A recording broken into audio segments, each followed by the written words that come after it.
much. No, I actually have a question in regards to Yom Tov. Okay.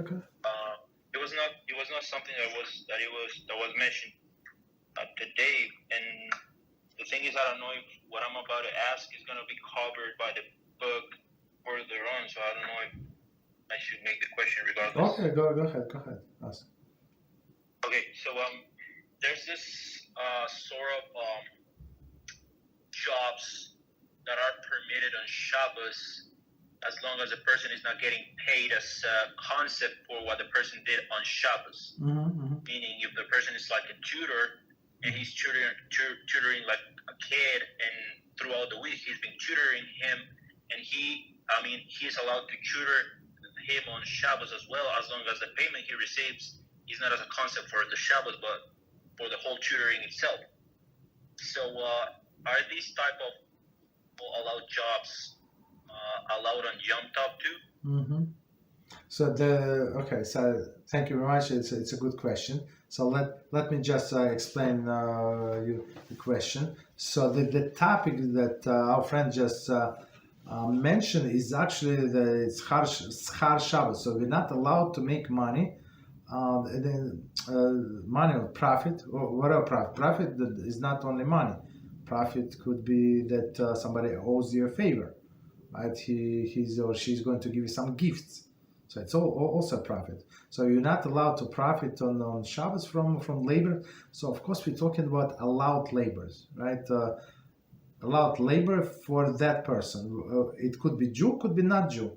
So that's example was about tutor. So let's say this person tutors this boy, right, 3 times a week, right? Let's say I don't know, Monday, Wednesday, and Shabbos, let's say, right? So he's being paid for a week on a weekly basis, and there is a concept of swallowing that the weekly payment swallows Shabbos. So he's not being paid on Shabbos specifically; he's being paid on a weekly basis. So in some sense, you can say, let's say a person got for 3 days, let's say got paid $100, right? So you can say that he got $50 on Wednesday and $50 on Monday, and Shabbos he did like free because he enjoyed his work, right? Or because he wants to keep his job. Right. Sometimes people stay overtime in the company that I used to work. Some people, like unfortunately, company took advantage of this people who wanted to get the visa, right? That they needed visa to stay in the country. So these people they use it as slaves. They pay them very little, but because they sponsor the visa, so they like not good. So these people were actually like working overtime. So I would come to work like on morning support. The people was there.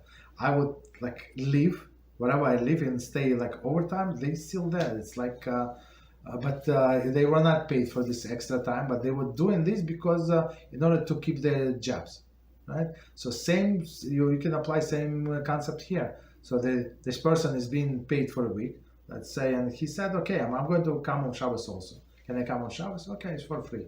I mean, it's not for free. We don't specify that he's being paid. He's being paid for a weekly basis. That's it. That's not a problem. And the most famous example, I mean, and not famous, the best example would be on Rosh Hashanah, and on Rosh Hashanah is coming soon. Right, so we have usually in shuls and like rich shuls, they hire like a special person who can blow the shofar on Rosh Hashanah. So like he has to be like a trained person, knows like notes how to blow. Even though they tell him what notes to blow, but he has to like have like a good training. Okay. So and many times they actually pay this person money. So he performs, I don't know, how many minutes on Rosh Hashanah he works, but it makes no difference. So a person is being paid. So that's our question. On holiday, are you allowed to collect money for this blowing of the shofar? So they say yes, you're allowed. because you are training, right? So if a person trained a month or 5 days, 2 weeks, whatever, he was training before Rosh Hashanah, right? He was practicing. So he was practicing. Now he just performed it for free, but we paid him for practice. So for all of these days. So if you combine all these days for that he needed to prepare, and plus Rosh Hashanah, so that's you paying for a preparation, right? And same for a tutor. You also can say so. One payment is for swallowing, right? For swallow, so it's swallow like week salary swallows this Shabbos. Or second, if he needed to prepare, so he needed time to prepare for a class, right? So he needed 5 hours to prepare for 1 hour class, let's say. It's very possible. So we pay him for time of preparation. Okay, that's a good question. Did we cover it, or you meant something else? Yes, Rabbi. Thank you very much. Yes, that's how it's on holidays. It's much more applicable, especially on high holidays, than on Shabbos, for sure. Thank you, Rabbi. Yes, you're welcome.